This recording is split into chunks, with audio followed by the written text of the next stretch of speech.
It's a pretty long journey that we've made so far, and there have been a lot of people who've supported us, and there have also been a lot of people who've been a part of this journey as the participants of the study. Paula has been able to interact in her private practice, and these are the people who can share the benefits they've received from Light. Most of them actually received it under the previous name that we had under the study. So if you went and Googled Light, which is a fairly new name we've given this therapy, you may not find much on it, but the previous name for it was Healing Light Guided Imagery. And sounds pretty esoteric, but that's the name that the researchers actually gave it, which was pretty surprising. And it does bring together science and spirituality. And when we look at whole body medicine, which is one of Paul's favorite themes for study, right? And so we hear a lot about mind and mind-body medicine. And I think with Light, what we also have is the mind-body-spirit element. And let's hear some of the personal stories behind how people have been able to use Light and get the benefits.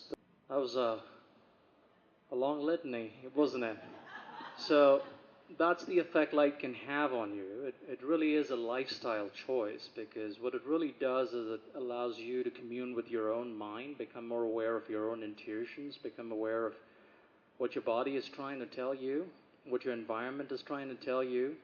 And rather than just being reactionary to what's happening, you become somebody who starts to act according to what you think is best for you. You start to listen to your intuition. You start to become more mindful. And when you start to do those, there are less accidents. There are less injuries. And you become more aligned with what you want to achieve. And we do talk about self-efficacy with Light, and that's what the program is called. It's the 8-week Light Self-Efficacy Program. And self-efficacy is the person's inherent belief in their own ability to set high goals and to stay on course to achieve them. And the way that Light helps really is by keeping you on track. Most people actually lose sight of what their goal is, or they basically don't set goals that are high enough. They don't challenge them enough. So with Light, the whole ability is to monitor yourself, commune with your own mind, and be able to set challenging goals for yourself and stay on course, not lose sight. So every effort you put is towards this one direction. And the environment around you, the weather is continuously going to change when it comes to your emotions, when it comes to the circumstances. And you're going to just see them as seasonal effects. It's not going to get you off the road. It's going to keep you on the road regardless of those momentary changes in your circumstances and environment. And that's really our hope for Paula and me, to be able to share this with as many people as we can, and help them in their time of need. And that's Paula's own vision for this that has kept her going through many hardships, many challenges, and endured the path, and proven herself to be the embodiment of the self-efficacy that we're suggesting is the benefit to draw from Light. So I'm the co-developer, and learning about Paula's journey is what put her in a very special place in my life. So when I met her, she was always in gym clothes, running back and forth from her gym, and and she mentioned she had MS, and I was like, okay, whatever. But none of it showed in her physicality and in the way she interacted with the world around her and the goals she set for herself. And over time, she told me that she was using this process that she had developed after her diagnosis, and this is when she was diagnosed with MS in 1999.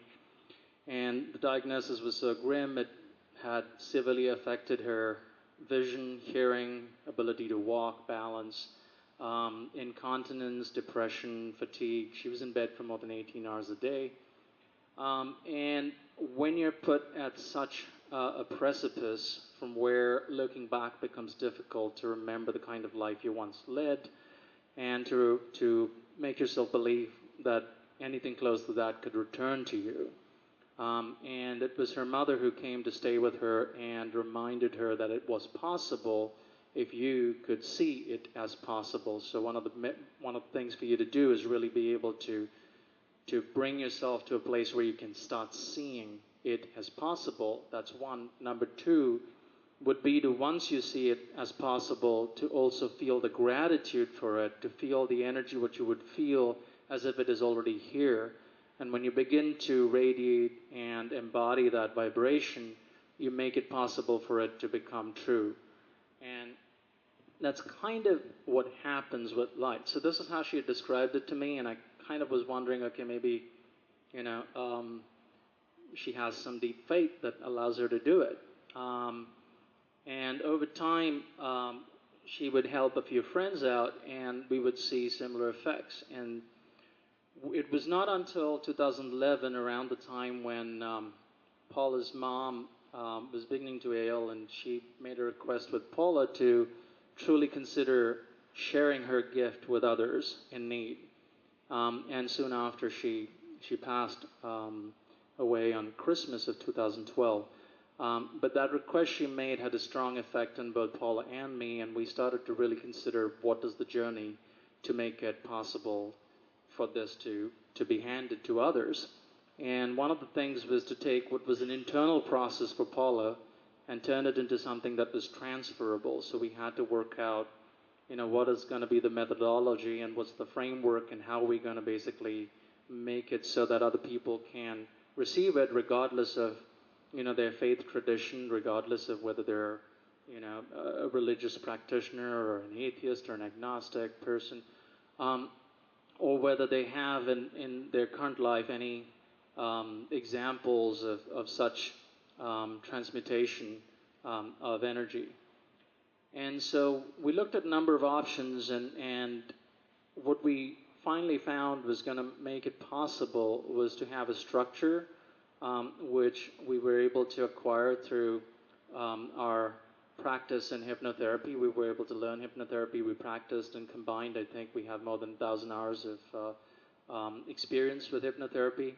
And then we also used guided imagery to create the framework which would allow them to go on that unique journey.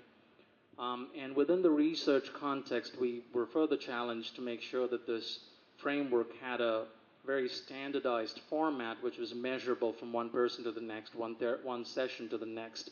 And those are the things we were able to attain before we started the research program. And so when we did the first study, the first PI that we had was V.S. Ramachandran. Some of you may know him because of his work with the phantom limb, the mirror box, and he's got a lot of information about synesthesia that is put out there. And his research direction or approach was to look for anomalies. And he actually thought that Paula was going to be the anomaly, you know, the exception to the rule. And when we began to see the results that were being transferred, it became more and more evident that it wasn't just something limited to Paula, that there was something here that was transferable, there was something here that was duplicatable, and there was something here that wasn't just chance, that it wasn't just some random event, that it was a measurable occurrence. And that was a very good thing for us to go through the research route, because we were able to really enforce within our own belief that this was something that was a journey worth taking. And despite all the struggles we've had to go through in the process of the last 8 years, and not only going through the research process, but being able to hold a vision for this day to bring it to the people. And it was in 2016 that after the first study, we had a party that Candy was kind enough to throw to celebrate the end of the research. And it was at that time that Paula announced that she would like to set her eyes on making UC San Diego the hub for what was then called Healing Light Guided Imagery, and today called Light, so it's easier for people to remember. And what does Light stand for? Light-Induced Guided Healing Therapy. And I'll bring Paula on next, and she will give you a snippet, a small experience of what light does. And what the experience is supposed to do is really enforce within you the belief that all you need to take the full benefit of a therapy like light is already present in you, because self-efficacy is your own inherent belief. So all of those things needed to generate that belief within you exist. All light is going to allow you to do is create a mental gym that you could revisit and polish all of these skills. And the more you do that, the more you'll basically develop this acumen. So I'll bring Paula on next. Thanks, everyone, for taking time out on a Saturday afternoon and being here to share this occasion with us. And I do hold it in my mind, in my light session today, that maybe 10, 15, 20 years from now, a lot of you will remember this day as a significant moment in the creation of something special that will help many, many millions. Thank you.